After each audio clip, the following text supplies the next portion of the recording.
Today, I'm going to be joined and honored to be joined by Victor Gao, Radhika Desai, and Keith Bennett. And that brings us now to our analysis, and I'd like to invite Victor to begin the discussion. Thank you very much. Thank you, everyone, and greetings to all the other panelists. I think we are gathered here tonight. I'm in Beijing in a very important and amusing discussion.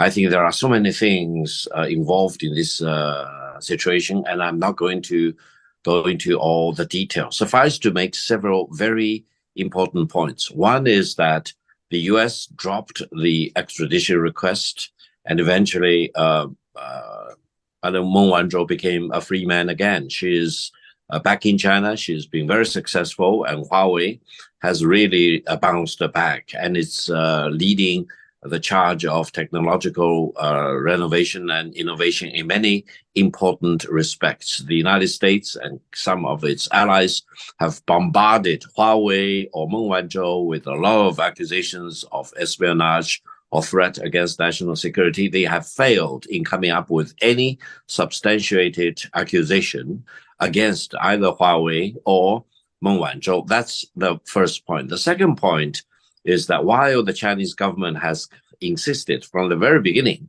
that the arrest of the two Michaels of Canada have nothing to do with the arrest by the Canadian authority of Meng Wanzhou and the requested extradition of Meng Wanzhou back to the United States, my personal view is that philosophically, under the heaven, everything is related to everything else.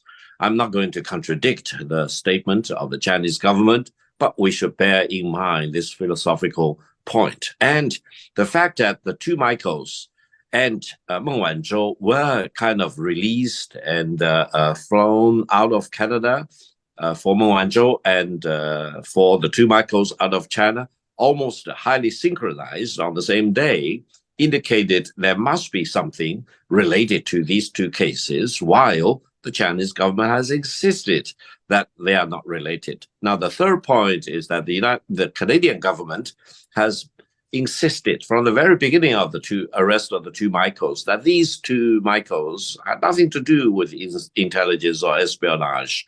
And I think for a while, the rest of the world, especially the Western world, seemed to be completely siding by the representations of the Canadian government. Now, it has been quite a few years after Meng Wanzhou came back to China and the two Michaels went back to Canada, and I'm very happy for the two Michaels. After all, they were in the Chinese system for about 1,000 days, and I hope they have thoroughly enjoyed their freedom back in Canada.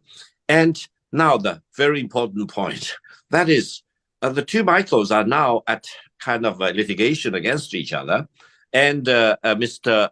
Spavor clearly insisted that he was misused by Mr. Kovrig for gathering intelligence for the Canadian government. Now, we do not need to go into every aspect of their representations against each other. Suffice it to say, now I think the rest of the world will be able to have the better version of the truth. And the truth, philosophically, is always an evolving thing. It's like an onion.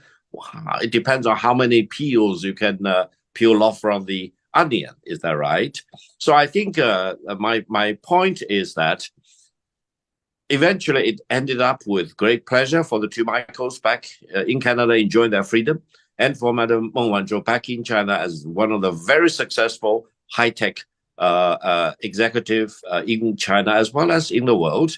And for whatever legal problems there are between the two Michaels and between the two Michaels versus the Canadian government, I hope there is a process in Canada, and hopefully the Canadian government will do the right thing to compensate the two Michaels for whatever they did in China.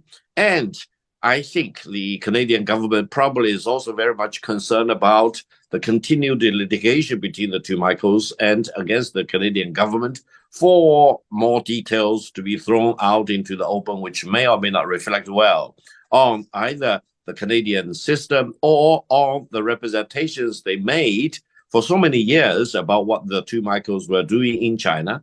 And I hope eventually the dust will settle and the world will be restoring peace and quietness. And eventually China and Canada will get along with each other. And China and the United States will eventually embrace what I've been called the inevitability of peace between China and the United States. And on this occasion, finally, also allow me to emphasize one point. That is, this technological war against China is not making any sense because China is here, China is growing, and China is making its own important technological strides forward.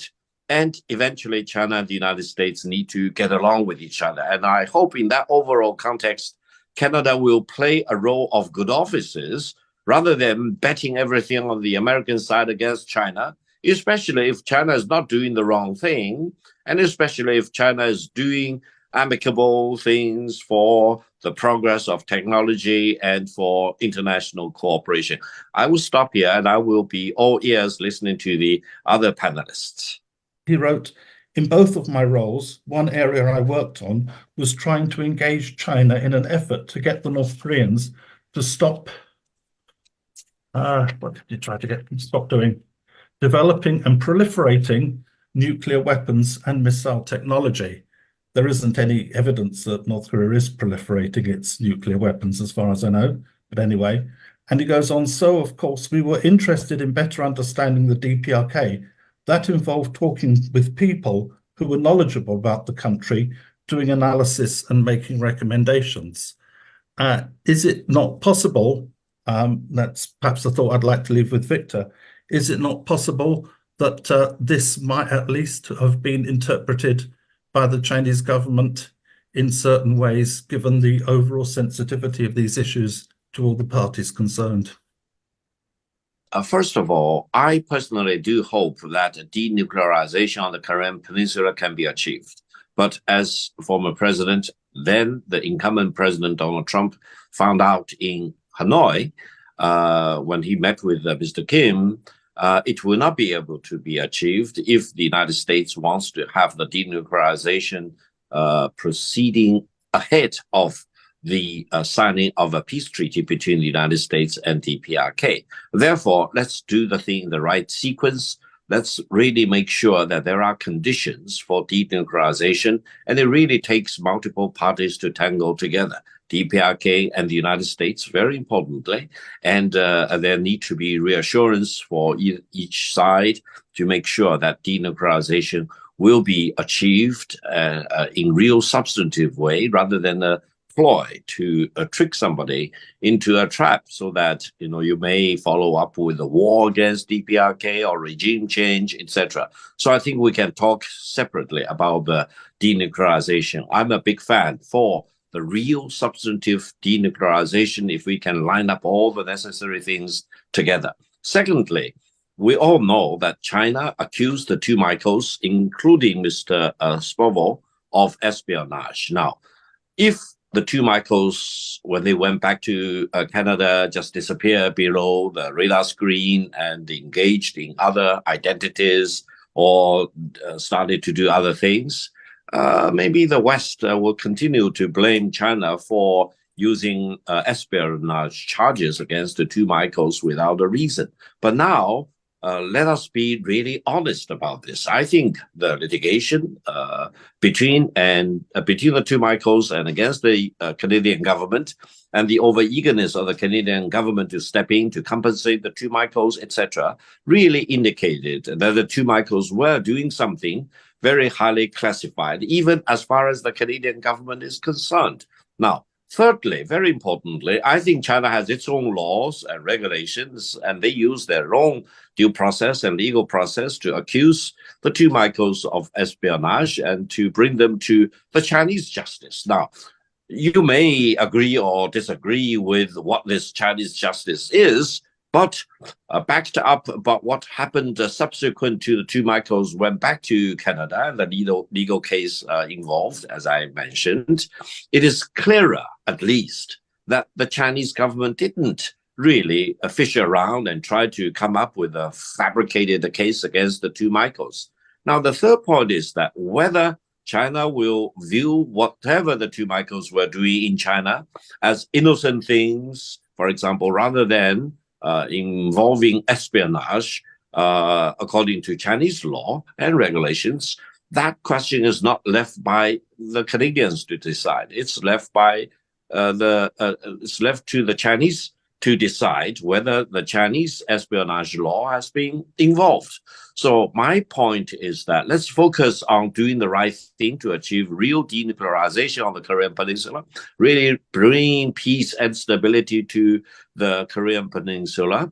And the United States will need to really engage with DPRK to talk about peace and discontinue with all these high pressure measures, sailing the nuclear submarine and flying the strategic bombers very close to DPRK, for example. Let's do the right thing to calm down the situation on the Korean Peninsula. That's one thing.